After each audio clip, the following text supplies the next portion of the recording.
নীলাশাকে দেখার পর থেকে তার মায়াবী মুখটা চোখের সামনে ভাসছে। তার রূপ পরীর চেয়ে কোনো অংশে কম না, এক কথায় ডানা কাটা পরি।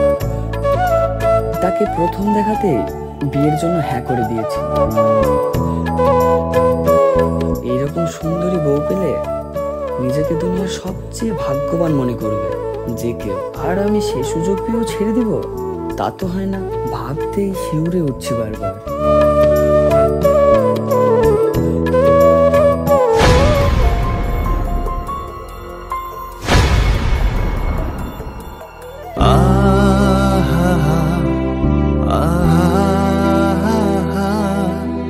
কি রে, কি হয়েছে তোর? দাদা তুমি এমনটা করো না দাদা, প্লিজ।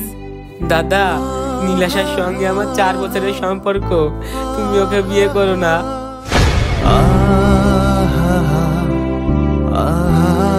আমি আবার কি করেছি? তুই এমন করে আমার পা ধরে রেখেছিস কেন? দাদা, নীলাশার সঙ্গে আমার 4 বছরের সম্পর্ক, তুমি ওকে বিয়ে করো না।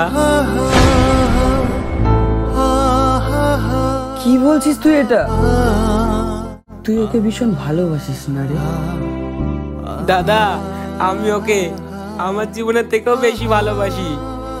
আমার জীবনটা নষ্ট করো না তুমি, দোহাই লাগে তোমার। তুই কান্না করছিস কেন? আমি না তোর বড় দাদা? ছোট ভাইয়ের কষ্ট কি করে দেখবো আমি? আচ্ছা, নীলাশাকে তুই বিয়ে করবি, ওর সঙ্গে তোরই বিয়ে হবে।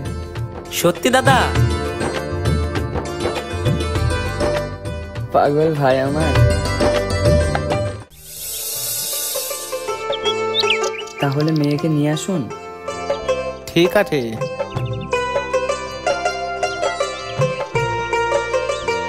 কই গো, নীলাশাকে বাইরে নিয়ে আসো। চল মা।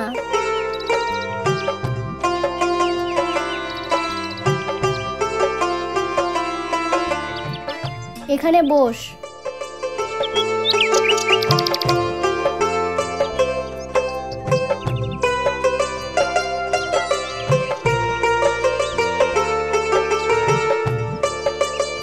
মেয়ে তো আমাদের খুব পছন্দ। তাহলে আগামী শুক্রবারে বিয়ের দিন ধার্যটা পাকা করে ফেলুন। ঠিক আছে, তাই হবে। ঠিক আছে তাহলে মশাই, আমরা তাহলে এখন আসি। ঠিক আছে, আসুন।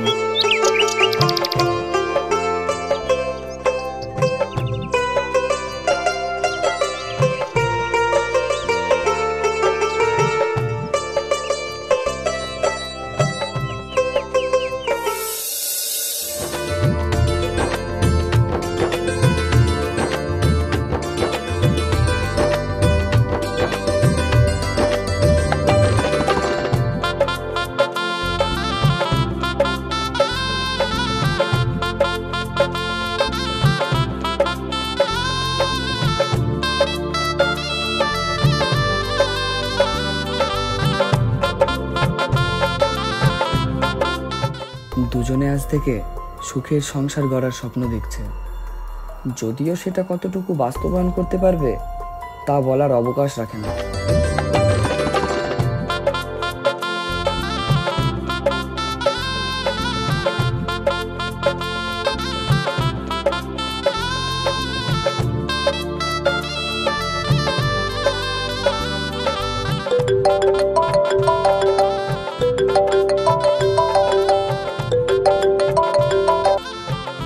বস, কাজটা হয়ে গিয়েছে।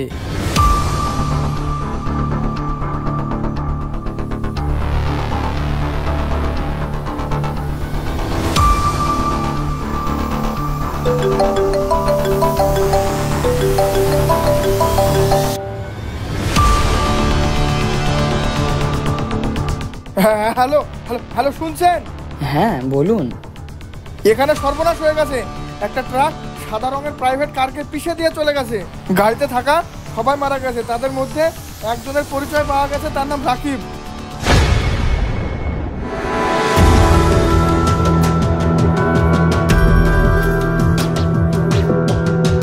তাহলে প্ল্যানটা আমার কাজে দিয়েছে।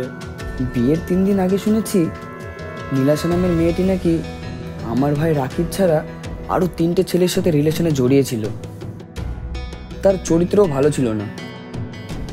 সেই সাথে পূর্বে তার একটা বিয়েও হয়েছিল। তার স্বামী অজ্ঞাতভাবে খুন হয়েছিল, যার সমাধান এখনো খুঁজে পাওয়া যায়নি। হয়তো মেয়েটা তার স্বামীকে মেরে ফেলেছিল।